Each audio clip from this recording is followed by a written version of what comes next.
요한복음 17장 13절부터 19절까지 말씀인데요. 이번에는 15절만 한 절만 읽겠습니다. 시작. 내가 비옵는 것은 그들을 세상에서 데려가시기를 위함이 아니요 오직 악에 빠지지 않게 보존하시기를 위함이니이다. 아멘.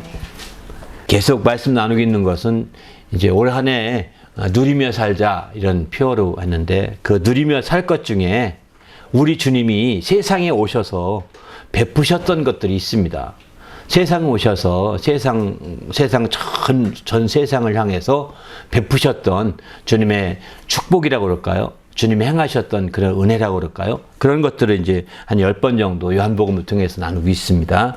오늘은 이제 계속해서 나누고 있는데 9번째일 겁니다. 아마 이게 세상에서 보존하심, 이런 제목의 말씀으로 나누고자 합니다. 예. 이 세상에서 보존하셨다는 것은, 그러니까 이 제목 자체 세상에 보존하셨다 하시니까 우리는 보존을 받을 수 있는 거죠. 세상에서 우리를 보존했다는 뜻이거든요. 그렇기 때문에 우리가 세상에 있는 동안 주님의 보호와 주님의 온전한 보존을 받을 수 있는 성도가 되는 것, 이게 누리는 지름길이죠. 우리가 세상에 살면서 아무도 돕는 것 같지 않고 아무도 우리 편이 없는 것 같을 때 있을 때 가끔 있거든요. 아무도 내 편이 없는 것 같아요. 나만 혼자 외톨이가 아닌가라고 느끼면서 이렇게 답답해할 때가 종종 있습니다. 그러나 그렇지 않습니다. 세상은 다 떠날지라도 우리 주님은 우리를 보존하신 분이십니다. 바로 세상을 보존하신 주님이셨기 때문에, 그리고 그렇게 보존하신 그 모든 역사를 우리는 누릴 만한 자격이 있는 거죠. 예수 믿는 사람이라면. 그래서 주님께서도 그런 말씀하시죠. 너희가 다 나를 버리고 떠나지만, 나를 다 버리고 흩어지겠지만 나 혼자 둘 때가 올 거다. 곧 조만간 온다. 이렇게 말씀하시죠. 그러면서 말씀하시기를 이제 나 혼자 있는 것이 아니라 아버지께 나와 함께 하시느니라 라고 이렇게 말씀하십니다. 이처럼 마찬가지인 것 같습니다. 우리가 이 땅에 있는 동안에 정말 세상 사람들로 하여금 우리가 신앙을 더 앞세우고 신앙을 더 초점 두고 신앙에 중심을 두고 나가면 나갈수록 세상은 잘 이해해 주지 않습니다. 세상은 우리 편이 아니기 때문입니다. 그렇지만 주님께서 이 세상에서 행해 놓으신, 먼저 베풀어 놓으신 그런 놀라운 축복들이 있는 거죠. 그 중에 한 가지가 이 보존해 주신 것도 그 중에 한 가지라고 볼 수 있는 거죠. 그래서 우리가 주님이 어떻게 우리가 보존해 주셨고 어떻게 인도해 주셨는지를 확실하게 우리가 안다면 우리는 주님 안에서 이와 같은 놀라운 축복을 함께 누리며 기뻐할 수 있는 거죠. 아마 우리가 누려야 할 것 중에 대표적인 것이 아닌가 생각 들어서 이제 계속 나누고 있습니다. 여기 이제 오늘 본문의 배경은 뭐냐면, 예수님이 마지막 한 주간 그 종려주의를 지나서 마침내 예루살렘 입성을 했습니다. 그리고 마침내 그 나머지 이제 며칠 3, 4일간의 내용을 다루고 있는 것이 요한복음의 13장 이후의 내용들입니다. 오늘 이제 17장 내용도 마찬가지죠. 근데 이 17장 전체가 예수님의 자세하게 기도를 기록하고 있거든요. 기도 내용이죠. 다른 데는 예수님이 이렇게 설교했거나 가르칠 때의 내용들을 주로 비유라든가 여러 가지 그런 것들 내용이지만은 지금 요한복음 17장 1절부터 끝절까지는 다 기도 내용입니다. 이렇게 길게 기도 내용이 가득 차 있는 거죠. 20절 넘도록 긴 내용 자체가 다 기도 내용으로 가득 차 있는 겁니다. 근데 이걸 어떻게 사도 요한이 그걸 기억해서 이렇게 기록할 수 있었을까? 근데 사도 요한은 공교롭게도 복음서 가운데 겟세마네 기도가 안 나오는 데가 사도 요한복음밖에 없습니다. 요한복음은 겟세마네 기도가 안 나옵니다. 겟세마네 기도란 건 쉽게 알다시피 겟세마네 기도할 때 예수님이 내 원대로 마옵시고 아버지 원대로 되기를 원하나이다 한 그 내용이잖아요. 그 내용을 보통 겟세마네 기도라고 표현하는데, 그 내용이 마태복음도 나오고 마가복음도 나오고 누가복음도 나옵니다. 그런데 요한복음에는 안 나옵니다. 요한복음에는 사도 요한은 똑같은 복음서를 썼는데 그 내용이 안 나옵니다. 그 내용은 길지도 않잖아요. 그때는 아마 사도 요한이 졸아서 기억을 못하는지 모르겠습니다. 베드로도 이제 그걸 기억해서 정말 마태한테 마가한테 얘기해서 기록했던 것이 마가복음이고요. 또 다른 사람도 이제 그 제자들도 기억해서 누가가 그걸 다 치료할 때 그걸 기억해서 쓴 거 아니겠습니까? 또 이제 마태도 졸지 않았던 것 같아요. 주님이 그때 기도 3번 하는 것은 졸지 않고 들었던 것 같아요. 그러니까 그 기억난 거 아니겠어요? 왜냐면 그게 기도 끝나자마자 기록 여기 땅 가서 쓴 게 아니잖아요. 응? 그때 쓴 것이 아니라 한참 지나서 수십 년 지나서 쓴 내용들이거든요. 그러다 보니까 이제 자기에게 많은 시간 흘러간 상태이기 때문에 여러분 부모님의 기도하는 기도가 생각나십니까? 안 나잖아요. 어떤 특별한 사연이 있지 않는 이상은 기억이 안 나거든요. 가까운 여러분이 가장 가까이 지냈던 어떤 분의 기도 제목이 생각나십니까? 안 난다고요. 네, 같이 기도 들었거든요. 기도하면서 기도했고 또 기도 좀 나누고 기도하기도 했고 했는데 그렇게 기도가 뚜렷하게 생각나는 게 별로 없을 겁니다. 왜냐면 기도해서 맡기기 때문이기도 하지만 사실은 그만큼 인상 깊게 남은 것이 없다는 거죠. 어떤 특별한 사건 가운데 그것이 남았더라면 기억날 텐데 아닌 겁니다. 그런데 예수님의 기도는 정말 그 몇몇 제자들에게는 굉장히 크게 남았던 거죠. 겟세마네 기도 그 내용 자체는 말이죠.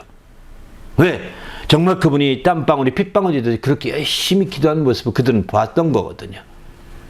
그렇게 보면서 그분이 무슨 기도하는가 가만히 봤더니 그런 기도고 또 이제 자주 막 들으며 졸고 있었는데 예수님이 찾아오더니 왜 한시도 참지 못하느냐 너희는 조느냐 하면서 깨어있지 못하더냐 주님이 그저 책망도 아니에요. 혼자서 그냥 중얼중얼하고 가시던 그때 주님을 자기들은 민망해서 몇 명은 기억했던 것 같아요. 그런데 이제 사도 요한은 기억을 못하는 건지 모르지만 아마 완전히 잤는지 모르지만 아마 그 내용은 안 다룹니다. 신기하게. 요한복음 10장 내용 자체가 기도 내용인데 그 기도 내용 중에서도 그 겟세마네 기도에서 나오는 내용들은 안 나오잖아요. 신기하지 않습니까? 아마 그냥 제가 혼자 추측에는 요한복음 10장 내용 기도는 초반부에 기도했던 내용이 아니었을까, 예수님이. 초반부에 제 아들이 쌩쌩한 그 마음으로 또 사도 요한이 쌩쌩한 생각 가운데 있을 때 그 기도했었고 뒤에 끝난 부분에는 사도 요한은 잤던 것 같습니다. 잤던 것 같고 다른 제자들은 그때까지 참고 또 예수님이 와서 장기가 밝은 사람들은 막 들을 수 있잖아요. 예수님이 중얼거리고 하는 소리 다 듣고 깨서 막 이렇게.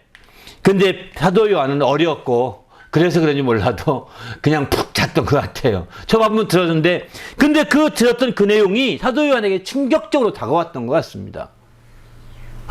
아니 초반부에 예수님이 기도했던 창세기 그 요한복음 17장에 그 1절부터 5절까지 보게 되면 창세 전에 아버지와 함께 갔던 영화로서 날 영화롭게 하옵소서.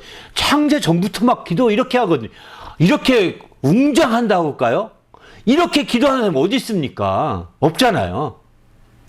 아버지여 나를 기도로 들어 이렇게 하면서 할지 모르겠지만 창세전에 아버지의 같은 영화로서 나를 영화롭게 하옵소서. 영생은 유일하신 참 하나님과 그가 보내신 자 예수 그리스도 아는 것입니다 하면서 막 기도하는 거 내용들이 그게 10장 3절에 나온 말씀이거든요. 그런 내용들이 크게 사도에는 아주 초장부터 예수님의 기도가 그에게 아주 엄청 큰 인상으로 남았던 거죠. 지워버리지 않는 거예요. 그렇게 기도하고 이 3가지를 계속해서 기도하며 내가 비옵는 것은 세 번째까지 계속해서 그는 그때까지 자듣고선 그 다음에 깨끗하고 잠들었던 것 같습니다. 그리고 겟세마네 기도는 그 다음에 이어진 마지막 부분의 기도가 아닐까 저는 이렇게 생각합니다. 마지막 다 이제 아버지여 그런데 할 수만 있으면 이 자리 지나가기 원합니다. 그러나 내 원대로 마옵시고 아버지 원대로 되기 원합니다. 라고 마지막에 그가 그렇게 자기 마음에 속에 깊이 두었던 얘기들을 그때 하지 않았을까. 근데 그때 사도 요한은 아마 모르긴 몰라도 그때 그 기도 내용은 제대로 듣지 못했을 것 같습니다. 잤다라고 말하기는 어렵지 모르겠지만 비몽사몽간에 있어서 제대로 못 들었던 것이 아닌가. 그래서 이제 그러나 사도행전 17장에 기록할 만큼 기도 내용이 1절부터 24절인가요? 긴 내용들 자체가 이게 엄청납니다. 이 내용을 이렇게 기도 내용 전체를 다 이렇게 생생하게 이렇게 쓸 수 있다는 것은 너무나 그에게 크게 다가왔다고 볼 수 있는 거죠. 더구나 이 요한복음은 이제 사도 예수께서 돌아가신 후에 30-40년 뒤에 한 60년쯤 뒤에 기록됐다고 그러거든요. 예수님이 30대 한 중반 정도 돌아가시다가 30대에 돌아가셨으니 그 뒤에 한 AD 70년경에 이제 그 예루살렘이 다 무너지거든요. 완전히 로마에서 완전 정복당하게 되죠. 반란군, 그 유대인들이 반란을 일으켰다가 다 정복당하게 됩니다. 그 이후에는 완전히 로마식이 됐다고 합니다. 로마식이. 그 예루살렘의 모든 성을 다 뜯어다가 지금의 개선문을 만들었다고 그러거든요. 티투스 장군이. 근데 로마에 있는 개선문의 그 모든 돌이 예루살렘의 돌이라고 합니다. 다 갖다가 만든 거니까. 그 이후에는 완전히, 그래서 그 어떤 분들 성경학자들은 그런 얘기도 하더라고요. 요한복음의 시간과 뭐라고 할까요? 그 복음서의 시간이 다르답니다. 시간이 다르답니다. 요한복음의 시간은 로마 시간표를 따랐던 거고, 로마식으로 시간표를. 반면에 이제 그 로마식에 다 모든 게 다 로마식이었기 때문에 로마 철저한 통제, 더구나 그때 핍박받고 했던 시대이기 때문에 로마식으로 다 표기했다는 거예요. 반면에 복음서에는 유대식의 시간을 주로 썼다고 합니다. 시간 자체도. 그렇게 차이가 있다고 합니다. 우리가 그냥 깊이 안 봐서 그렇죠. 근데 이 요한복음은 바로 예루살렘이 다 무너지고 항복한 이후에 드디어 그 뒤 한참 지나서 한 AD 90년, 100년 가까이 뒤에 썼다고 그러거든요. 이거 다 쓰고 이제 사도 요한이 요한계시록 쓰고 죽었으니까요. 그러니까 이 예수님 사후에 적어도 60년, 70년 지나서도 기억날 만큼 됐다는 건 놀라운 겁니다. 얼마나 크게 이게 남겼으면, 그 영향을 줬으면 그렇겠어요. 그 중에 대표적인 것도 이제 포도나무 비유죠.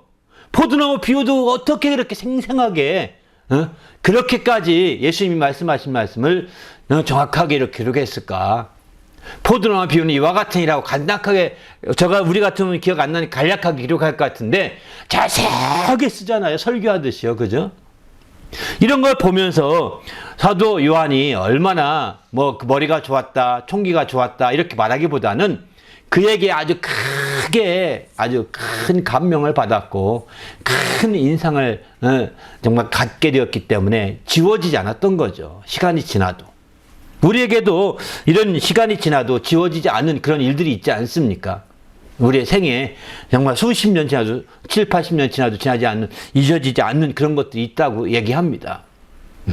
그만큼 우리는 주님 안에서 이제 그런 것처럼 사도 요한도 마찬가지로 그렇게 우리 인간적인 측면에서 이해해 본다면 이런 기도 내용을 이렇게 자세하게 기록하시다는 것은 아마 이 내용이 사도 요한에게 엄청난 큰 자극을 주었을 것이다.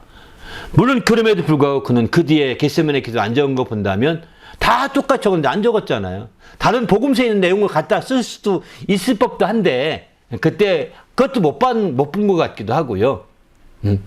근데 그는 그게 그렇게 했나 이런 생각을 했기 때문에 안 썼기도 했겠죠. 봤다 하더라도 그는 그가 생각나는 것만 했으니까. 그런 측면에서 본다면 요한복음 이 17장의 기도는 정말 겟세마네 기도보다 훨씬 더 아주 중요하다고 그럴까요? 또 다른 가치가 있는 거죠.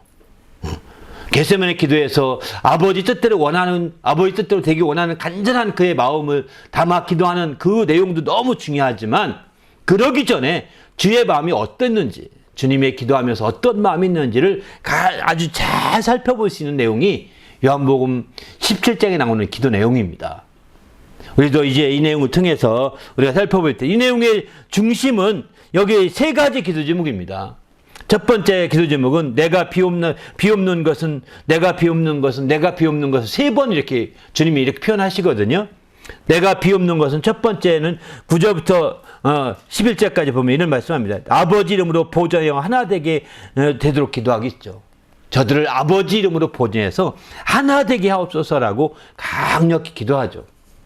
두 번째는 내가 비옵는 것은 악에 빠지지 않게 보존하사 진리로 거룩하게 되도록 기도하죠. 15절부터 17절까지. 세 번째 기도하는 거, 내가 비옵는 것은 제 아들만을 위한 것이 아니라 그들의 말을 듣고 예수를 믿는 모든 사람을 위함인데 그들도 다 하나 되어 아버지께서 나를 보내신 것을 믿게 해달라고 간구하고 있습니다. 간구하고 있어요. 결론에 가서 이제 24절 보게 되면 이렇게 말씀하죠. 아버지여 내게 주신 자도 다 나 있는 곳에 나와 함께 있어 아버지께서 창세 전부터 나를 사랑함으로 내게 주신 나의 영광을 그들로 보게 하시기를 원하옵나이다. 결론적으로 이렇게 그분이 기도합니다. 여기까지 사도 요한은 들었던 것 같아요. 거기까지. 야, 주님이 정말 우리에 대한 기도를 저렇게까지 하시는구나. 이렇게 하다가 어떻게 이제 잠깐 비몽사몽에 빠졌던 게 아닌가. 혼자 그런 생각도 해봅니다. 아무튼 오늘 내용은 이제 두 번째 비옵는 것은 내용이죠. 이제 13절부터 19절인데요. 두 번째 내용 중심으로 해서 한번 살펴보려고 합니다. 1번부터 볼까요? 예수님이 세상에서 운명하실 때와 또 가장 근접한 시기의 기도 내용으로 내가 아버지께 간다고 노골적으로 말했는데 왜 그렇게 말씀하시며 기도하였을까요? 했거든. 13절 말씀 읽어봅니다. 시작. 지금 내가 아버지께로 가오니 내가 세상에서 이 말을 하옵는 것은 그들로 내 기쁨을 그들 안에 충만히 가지게 하려 함이니이다. 예. 그분이 아버지께 운명하실 때 가까워진 거죠. 이제 십자가 잘 때 가까웠다는 걸 그분이 누구보다 아시거든요. 가장 그때와 가장 가까운 근접한 시기에 기도한 내용이 이 기도인데, 내가 아버지께로 간다고 노골적으로 말씀하시잖아요. 내가 아버지께로 가오니 이렇게 표현하잖아요. 이렇게까지 하신 이유는 뭐냐면 내가 이렇게 간다고 이렇게 말을 하는 것은 그들로 내 기쁨을 그들 안에 충만히 가지게 하려 합니다. 이렇게 표현하고 있습니다. 그저 아무 소리 안 하고 가면 답답하잖아요. 어디 가셨는가? 이럴 수도 있잖아요. 아무 소리 안 하고 그냥 사라져버려서 갈 수도 있지 않습니까? 그런데 이렇게 옛날 고구려의 시조가 고구려 만든 창시자가 주몽이잖아요. 주몽, 그죠? 실제 추모라고 하더라고요. 근데 그 사람은 갑자기 사라졌어요. 시체도 없어요. 용산에 가서 사라져서 올라가는 바람에 그 삼국사에 보면 용산에 사라졌대요. 그래가지고 이제 할 수 없이 그 지붕을 가지고 장사 지냈다고 합니다. 시체도 없으니까. 말도 안 되잖아요. 그죠? 전설 같죠? 예수님도 마치 그냥 사라질 수 있지 않겠어요? 그죠? 승천해버리면 끝나죠. 엘리야도 하는데 뭐 예수님 못 하시겠어요? 내가 아버지 간다 빠이 하고 가면 되잖아요. 그게 아닙니다. 내가 세상 어떤 아버지께 간다는 것이 그런 뜻이 아니었던 거죠. 이제 죽을 때에 가깝다는 걸 아시고 이렇게 자꾸 얘기함으로 그때 가신다고 하더니 이때였구나. 그걸 알면서 그럼 오신다는 것도 맞는 얘기겠구나. 이거 그도 알잖아요. 네, 주님이 먼저 예언하시고 예언하신 말씀도 이루어지는 거 본다면 그 다음 말씀도 이루어지겠구나. 또 성령을 받으라고 기다려야겠는데 그것도 이루어지겠구나. 다시 오신다 했는데 그것도 이루어지겠구나. 이렇게 이제 그들은 알고 기쁨을 회복할 수 있게 되는 거죠, 사실은. 예언이 이루어지는 걸 보면서 그들이 슬퍼하고 또 안타까워하는 것도 있긴 하겠지만 이와 같이 기쁨을 그들의 충만히 가지게 하려고 했다고 말씀합니다. 두 번째, 예수께서 아버지 말씀을 제 아들에게 주셨었는데 이에 세상은 어떻게 반응하고 있습니까? 14절입니다. 시작. 내가 아버지의 말씀을 그들에게 주었사오매 세상이 그들을 미워하였사오니 이는 내가 세상에 속하지 아니함 같이 그들도 세상에 속하지 아니함으로 인함이니이다. 예. 보십시오. 여기 보면 이제 그 세상은 어떻게 반응하냐면 주님의 말씀을 주었지만 세상이 그들을 미워합니다. 이유는 뭐냐? 내가 세상에 속하지 아니함 같이 그들도 세상에 속하지 않기 때문이라는 거죠. 내가 아버지의 말씀을 제 아들에게 주었어요. 다 가르쳐 주었어요. 그런데 세상이 그들을 미워합니다. 세상이 반응하기를 그들에게 좋은 반응을 안 합니다. 미워합니다. 그걸 설명하고 있는 거예요. 너희를 미워하는 그것은 내가 세상에 속하는 것이 아니기 때문에 너희도 세상에 속하지 않은 거로 이렇게 된 것이다. 이렇게 알려주고 있는 거죠. 세상에 속했더라면 그렇지 않았을 거라는 거죠. 한마디로 말하면. 세 번째는 세상에 속하지 아니함으로 미움을 받게 되었는데 이에 주님은 어떻게 기도하겠습니까? 15절 시작. 내가 비옵는 것은 그들을 세상에서 데려가시기를 위함이 아니요 오직 악에 빠지지 않게 보존하기를 위함이니이다. 다음 말씀도 우리를 시험에 들게 하지 마시고 악에서 구하시옵소서. 나라와 권세와 영광이 아버지께 영원히 있사옵나이다. 아멘. 바로 여기서 이제 그 미움 받는 것도 아는데 주님은 그들을 위해서 이제 어떻게 기도하시냐? 저들을 데려가기 위해서 이렇게 기도하는 건 아니라는 겁니다. 미움 받으면 미움 받지 않게 데려가면 되지 않겠습니까? 그죠? 이게 가장 쉬운 방법이거든요. 저들이 미움 받고 있으니까 그래도 다 따라가자. 이러면 아주 가장 쉬운 방법이죠. 그런데 이렇게 데려가지 않고 오히려 악에 빠지지 않게 세상에서 보존하려고 기도하고 있다는 겁니다. 악에 빠지지 않도록 세상에서 보존하려고. 이거 굉장히 중요한 문제죠. 주기도문에 이런 말씀하면요. 다만 악에서 구하옵소서, 이제 구하시옵소서 이렇게 하지 않습니까? 여기서 앞에 있는 기도가 있습니다. 이제 우리에게 죄전제를 사해 준 것 같아. 우리 이제 사해 줍시오. 우리 시험에 들게 하지 마. 우리를 지혜 이렇게 하고 그 다음에 이제 앞에 있는 내용 일용할 양식 주시고 이런 것들은 다 차선적이라는 겁니다. 다만 그렇지 않을지라도 내가 나의 죄 용서하지 않아도 나의 시험에 들더라도 그러나 악에서는 날 구해 주십시오라고 이게 다만 악에서 구해달라는 기도가 가장 중요한 기도라는 거예요. 주님의 기도의 목적은 악에 빠지지 않도록 보존하는 것입니다. 주님이 여기서 겟세마네 기도 이게 같은 장소에서 기도했을 내용이라고 저는 이해하고 있는데요. 그 기도할 때 가장 중심 내용이 이거라고 저는 생각하고 있습니다. 바로 악에 빠지지 않도록 보존. 주님이 가르친 기도에서도 그 기도를 하고 있는 거거든요. 다만이라는 것은 앞에 있는 걸 완전히 반대로 역접하는 거잖아요. 뒤집는 거잖아요. 앞에 있는 건 안 하더라도 이것만은 이런 뜻이거든요. 다만 악에서 구하옵소서 이러지 않습니까? 다만이라는 단어를 우리 염두에 둔다면 앞에 그 세 가지 아버지 이름이 영화롭게 되고 뜻이 하늘에 땅에 이루어지고 또 그 이까 있지 않습니까? 그 세 가지 빼놓고 두 번째 우리 이 세상에서 우리 성도들의 기도가 있습니다. 일용할 양식, 그 다음에 죄를 사해 주시고 또 시험에 들게 하시고 말고 그 세 가지 있고 네 번째로 다만 악에서 구하셨는데 네 번째가 앞에 세 가지를 안 해도 네 번째는 해달라는 게 초점을 두고 있는 거죠.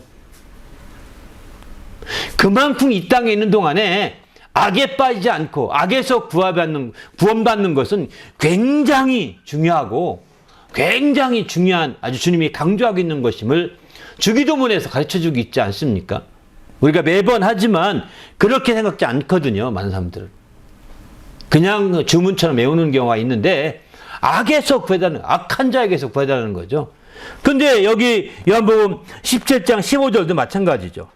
오직 악에 빠지지 않게 보존하기 위함이다. 오직 다른 건 모르겠지만 악에 빠지지 않도록만 내가 이거는 기도하는 겁니다. 왜? 이미 주기도문에서 가르쳐 줬잖아요. 그죠? 너희 이렇게 기도하라고. 그만큼 우리 악에 빠지지 않도록 세상에서 우리를 보존하시고자 하는 거 이게 주님의 간절한 뜻이 있다는 겁니다.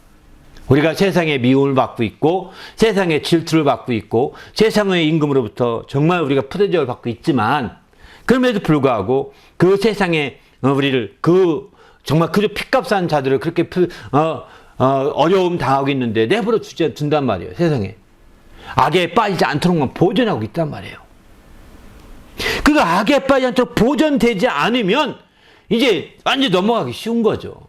이거 마지막 어쩌면 주님이 우리를 인도하는 마지막 선일 수 있습니다. 악에 빠지지 보존하는 것은. 이 악에 빠지지 않도록 보존하는 이 혜택을 누리지 않게 되면 여기서 넘어가는 겁니다. 주님이 정말 이 기도가 오늘날 21세기 와서도 응답되어서 이 보존을 받아야 우리가 정말 주님의 사랑으로 우리 신앙을 지킬 수 있고 주님의 사랑으로 끝까지 신앙을 지키면서 순교자가 될 수 있는 거죠. 그렇지 않게 되면 그냥 세상에 다 넘어갈 수 있는 겁니다. 여러분 코로나 정말 때문에 우리가 3년 동안 제대로 예배 못 드리고 이렇게 지나지 않았습니까? 이렇게 있다 보니까 이제 의뢰껏 그러려니 하는 상황도 있습니다. 아이, 뭐, 안 가면 뭐, 온라인으로 예배 드리면 되죠. 뭐, 이럽니다. 어쩔 수 없어서 하는 것과, 할 수 있는데도 그렇게, 그런 쪽으로 찾아가는 것과는 차이가 있는 거 아니겠습니까? 오늘 얼마나 많은 사람들이 이제 교회를 떠났습니까? 대부분의 교회가 다 축소돼 있어요. 부흥커녕 지금은요, 다 줄었어요. 사실은. 거의 대부분. 줄고, 그들이 그럼 어디냐? 그들은 그러면 온라인상은 예배 드리지. 왜? 요즘에는 온라인이 한두 개가 아니잖아요. 예배 드리는 게 한두 개가 아니거든요. 이렇게 되니까 어떻게 될까요? 바로 세상 임금에 농락된 거예요. 세상 임금은 이런 코로나라든가 이런 바이러스라든가 이런 걸 활용해서 우리를 아주 농락시키려고 몸부림치고 있는 거죠. 우리 육체의 약점을 파고드는 겁니다. 육체의 약점. 우리는 그 약점이 있는지라 이제 두려운 마음도 있고 육신적인 차원에서 꺼리하는 마음도 있어서 이제 그런 마음들이 크면 클수록 점점 더 이렇게 되는 거죠. 이제 어느 정도 이제 정말 이게 언제 위드 코로나 시대가 돼서 어느 정도 해제가 됐지만 지금은 그럼에도 불구하고 여전히 그런 마음에서 못 벗어나는 사람들이 꽤 있습니다. 꽤 많습니다. 그런 차원에서 볼 때 우리가 이 악의 이 세상에서 보존하는 것이 얼마나 어려운가 하는 것을 볼 수가 있다는 거예요. 왜? 우리는 이 땅에 몸담고 있기 때문입니다. 이 땅에 두 발을 딛고 이 땅에서 나오는 것을 먹고 마시고 살고 있기 때문에 이게 약점이거든요. 우리가 만일 우리가 먹고 사는 것이 하늘의 것만 가지고 먹고 만나가지고 먹고 산다면 그런 고민할 거 없을지도 모르겠습니다. 이해되시죠?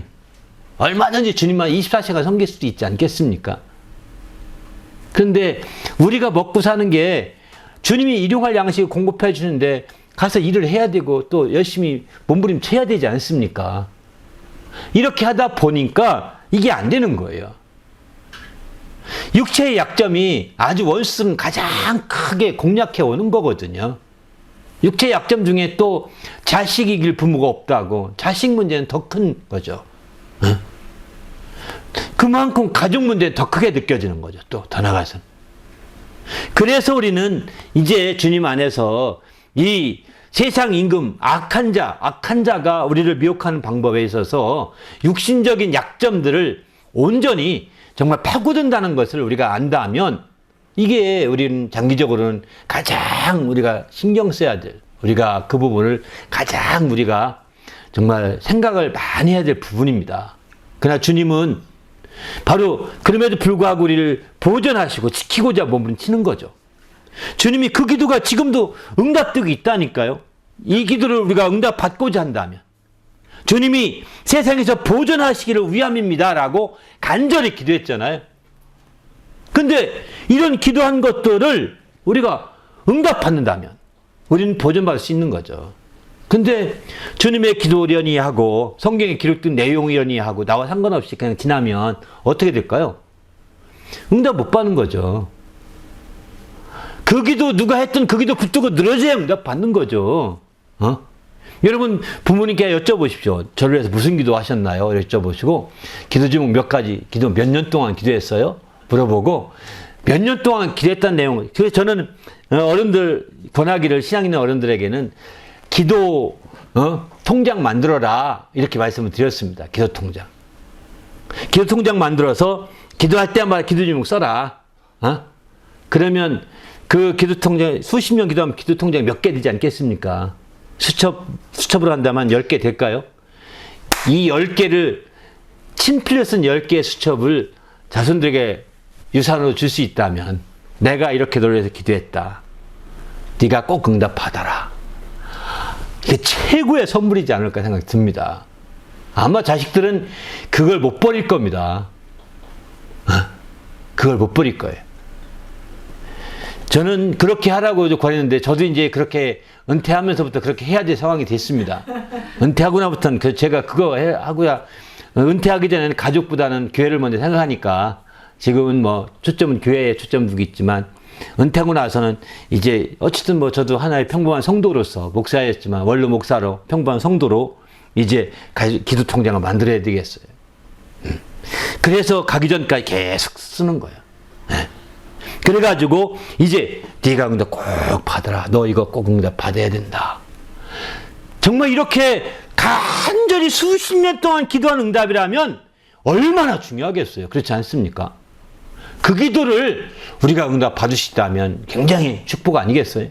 지금 우리 주님이 우리를 위해서 기도한 거, 내가 너희를 위해서 기도했는데 그 기도가 응답받도록 기도한다면 얼마나 아름답겠습니까?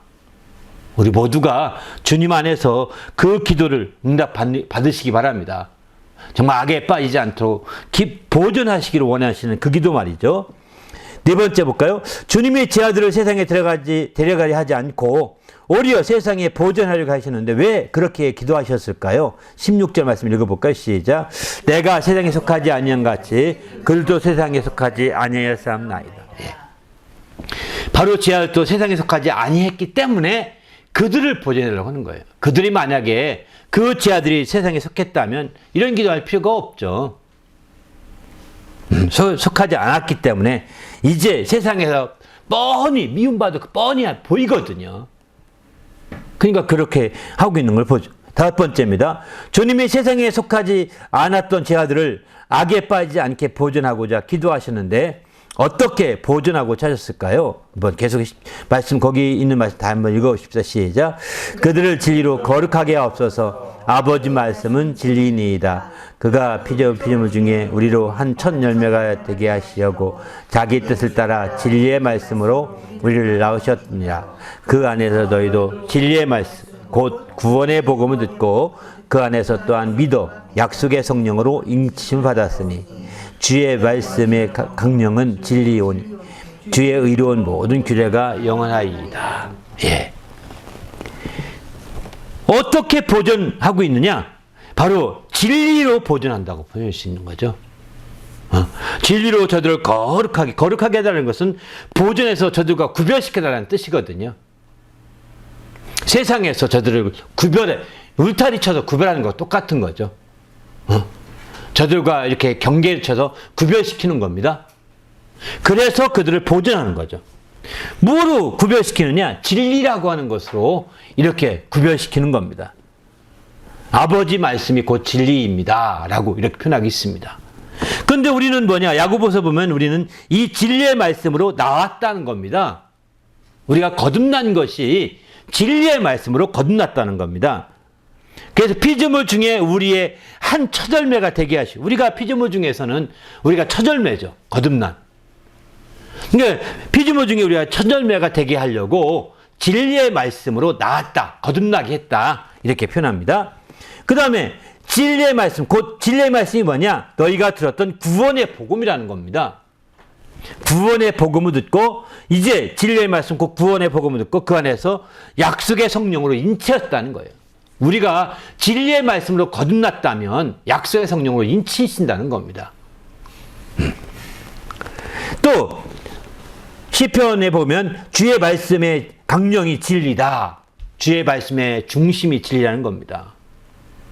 주의 말씀의 핵이 진리라는 겁니다. 이처럼 진리로 거듭나, 진리로 우리가 진리로 말씀의 구원의 복음을 듣고 그 주의 말씀의 핵심이 이 진리고 이런 진리의 말씀, 아버지의 말씀으로 우리가 보존되는 거죠. 우리가 보존해달라고만 해놓고 가만히 있으면 보존되는 건가요? 이건 아니잖아요. 감 떨어지기만 기다리는 거죠. 오히려 주의 말씀을 생각나게 하시고 기억나게 하시고 주의 말씀을 통해서 마침내 우리가 보존되는 거죠. 내가 주의 말씀이 생각이 난다면, 기억이 난다면 내가 보존되고 있다는 증거이기도 합니다. 내가 생각지 않는데 주의 말씀이 생각납니다. 내가 생각하려고 안 해도 주의 말씀이 턱 떠오릅니다. 이거는 주의 말씀이 날 보존하고 있는 거죠. 바로 그 말씀으로 날 거룩하게 주님이 인도해 주셨기 때문인 거죠. 그래서 우리가 생각지 않았는데 말씀이 우리에게 주어지게 됐을 때, 내가 계획하지 않았는데 그 말씀이 우리가 알게 되었을 때, 또 내가 전혀 뜻밖의 말씀이 기억나게 됐을 때, 이런 말씀들은요 소중히 여겨야 합니다. 내 의지와 상관없이 주어진 말씀이거든요. 내 생각대로, 내 계획대로 했다면 내 의지대로 된 거잖아요. 내 의지와 상관없이 내게 주어진 말씀들. 내 의지와 상관없이 내게 깨우쳐준 말씀들. 내 의지와 상관없이 내게 주어진 그 모든 말씀. 이거는 하나님의 의지로 인도한 말씀이라고 보셔야 되거든요. 바로 내 의지보다 하나님의 의지로, 하나님의 뜻으로 주어진 그 말씀은요, 우리에게 꼭 필요하기 때문에 주어진 거라고 저는 확신합니다. 바로 그 말씀을 통해 우리를 보존하려고 주어진 거죠. 이해되시죠? 그 중에 대표적으로 주일 메시지도 그런 거일 수도 있을 겁니다. 전혀 내가 주일 메시지 생각지도 안 했는데 갑자기 오늘 들었는데, 야, 전혀 뜻밖의 말씀인데 내게 크게 다가오고 마음에 감동이 됐어요. 그러면 내 의지로 받은 말씀이 아니잖아요. 그죠? 하나님의 뜻 가운데서 주어진 말씀이, 아, 나를 이렇게 인도하려고 하시고 보존하려고 하시는구나. 이렇게 이해하는 것이 굉장히 중요한 거죠. 그래서 그 말씀을 우리가 지키고 그 말씀을 순종함으로 그 말씀으로 안에 거하게 될 때, 그 말씀 안에 거하게 될 때 우리가 보존될 수 있는 겁니다. 바로 진리의 말씀으로 거룩해질 수 있는 거죠. 이렇게 거룩한 주의 성도가 되시길 바랍니다. 할렐루야. 6번입니다. 예수께서 그들을 진리로 거룩하게 해주실 것을 기도하셨는데 또 그들을 위하여 어떻게 행하셨으며 그 목적은 무엇입니까? 또 18, 19절 같이 있습니다. 시작. 아버지께서 나를 세상에 보내신 것 같이 나도 그들을 세상에 보내었고 또 그들을 위하여 내가 나를 거룩하게 하오니 이는 그들도 진리로 거룩함을 얻게 하려 함이니이다. 아멘. 네. 그들을 위해서 이제 거룩하게 해줄 기도로 끝나지 아니하고 그들을 위해서 어떻게 했냐면 이제 바로 세상에 그들을 보내시고 그들을 위하여 내가 나를 거룩하게 했다. 이렇게 표현하죠. 특별히 19절 보면 그들을 위하여 내가 나를 거룩하게 하오니 이는 그들도 진리로 거룩함을 얻게 하려 함이니이다. 이렇게 표현합니다. 그렇죠? 보십시오. 여기 중요한 표현입니다. 우리가 이렇게 기도하고 신앙생활 하는 거 일시적으로 보이는 거 이거 중요하지만 그게 계속 돼야 된다는 겁니다. 이제 이를 위해서 내가 나를 거룩하게 합니다. 내가 나를 거룩하게 하오니 내가 이렇게 하는 것은 그들도 진리로 거룩함을 얻게 하려고 하는 것입니다. 이렇게 표현하겠는 거죠. 마찬가지죠. 우리를 인도하던 어떤 우리 지도자가 잘 살다가 잘 지내다가 어느 날 갑자기 타락했다 생각해 보십시오. 자기를 거룩하게 못해 타락하면 우리 함께 다 더러워지는 거잖아요. 그 일에 정말 중심을 못 잡은 사람들은 함께 휩쓸려서 다 더러워지는 겁니다. 중심을 잡은 사람들은 이제 아니면 난 아니야. 난 정신 바짝 차려야 돼 하고서 딱 멈춰서 이렇게 하는 몇 명이나 되겠냐는 거죠. 몇 명이나 되겠냐고요. 그래서 지도자는 굉장히 중요한 것 같아요. 지도자는 자기를 거룩하게 하는 것입니다. 왜?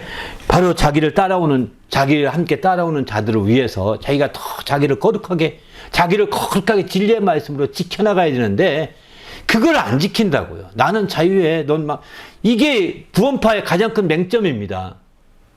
구원파의 맹점.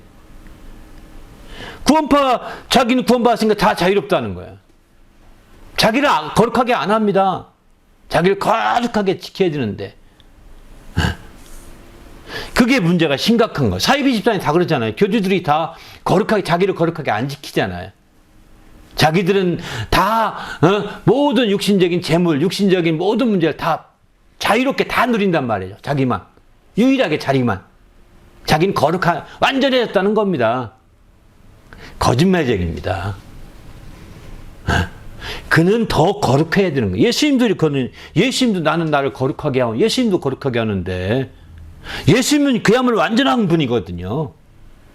완전한 분도 자기를 거룩하게 하는데 어떤 교주는 넷플릭스나 어떤 교주는 정말 수만 명의 여자를 따먹었다는 얘기 하더라고. 그 말 그때 그랬대요. JMS 같은데 이런. 그러니까 이거는 자기만 자유한 거예요. 재물 자기만 자유한 거예요. 말이 됩니까? 저 다 교회라고 하면 신천지 교회, 거기도 교회 이렇게 교회라고 붙입니다. 예수 갈래라고 얘기합니다. 예수는 자기 전능자요. 전능자의 아들, 완전한 분인데도 자기를 거룩하게 했는데, 아니, 불완전한 인간이 뭐가 어떻게 했다고 그렇습니까? 이 거짓말쟁이들, 거짓 선생들, 거짓 사주들, 네? 거짓 것들인 거죠. 여기에 녹아나는 사람은 얼마나 많습니까? 그리고 그걸 온갖 비리를 다 숨기려고 이제 협박을 다 하고 이러지 않습니까? 다 들통났지만. 어떻게 협박하는 사람 보면 똑같더라고요. 협박하는 사람들. 욕하는 사람 보면 똑같더라고요. 어떻게 이게 사단의 앞잡이인지 그때 욕하는 거 보면 잘 알 수 있죠. 네? 신기합니다. 이렇게 해야 된다고요. 나도 나를 거룩하게 하오니 이렇게 표현하지 않습니까? 왜 거룩하게 하느냐? 바로 제 아들을 진리로 거룩함을 얻게 하려고 된다는 겁니다. 그러니까 우리가 정말 끝까지 거룩해져 가는 것이 얼마나 중요한지를 잘 보여주고 있는 대표적인 말씀이라고 볼 수가 있는 거죠. 세상 임금이나 세상에 있는 어떤 사회비 집단이나 세상의 다른 모든 자들은 어느 권좌에 올라가면 자기만 자유로워요. 훌륭한 임금도요, 끝까지 거룩해져 훌륭한 임금이에요. 자기가 절대 권한을 가졌자 하더라도 정말 자기를 거룩하게 못 지키면 완전히 나중에는요, 독재자가 돼서 끌려 내려옵니다. 욕만 바가지로 먹죠. 자기를 철저히 정말 지키고 거룩하게 한 사람만이 나중에 훌륭한 사람이라고 이렇게 하는 거죠. 마지막 나눈 말씀 읽고 마치겠습니다. 시작. 본문 첫머리에 지금 내가 아버지께 가오니라고 했는데 이는 그만큼 세상에서 별세하실 막다른 상황을 표현하고 있습니다. 예수께서 세상을 떠나 아버지로 간다고 하실 때 그것을 제 아들도 잘 이해하지 못했으나 얼마 전에 비로소 알게 되면서 이제 주님이 편하게 말씀하심에 지도하게 되었습니다. 하지만 그들을 세상에 띄워놓고 가려니 주님의 마음이 복잡해져서 그들을 오직 악에 빠지지 않도록 세상에서 보존해달라고 간구하고 있습니다. 이제 주님께서 기도하신 대로 세상에서 보존함을 누리며 살려면 어떻게 해야 좋을까요? 말씀 읽습니다. 하나님께로부터 난 자는 다 범죄하지 아니한 줄을 우리가 아노라. 하나님께서 나신 자가 그를 지키심에 악한 자가 그를 만지지도 못하느니라. 또 아는 것은 우리가 하나님께 속한 온 세상은 악한 자에 처한 것이며 또 아는 것은 하나님의 아들이 이로 우리에게 지각을 주사 우리로 참된 것을 알게 하신 것과 또 우리가 참된 자 곧 그의 아들 예수 그리스도 안에 있는 것이니 그는 참 하나님이시요 영생이시라. 아멘. 요한복음 5장 18절부터 20절까지 말씀 아주 중요한 것 같아서 이 말씀을 꼭 이렇게 인용했는데요. 이 말씀 읽으면서 이 말씀 가지고 정말 우리가 주의 보존함을 누리는 성도가 되어서 악한 자가 만지지도 못하도록 보존받을 수 있도록 주님의 기도가 21세기에 와서도 응답받을 수 있도록 인도해달라고 오늘 말씀 생각하며 간절히 기도할 때 주기도문 먼저 하시고 계속해서 기도하겠습니다.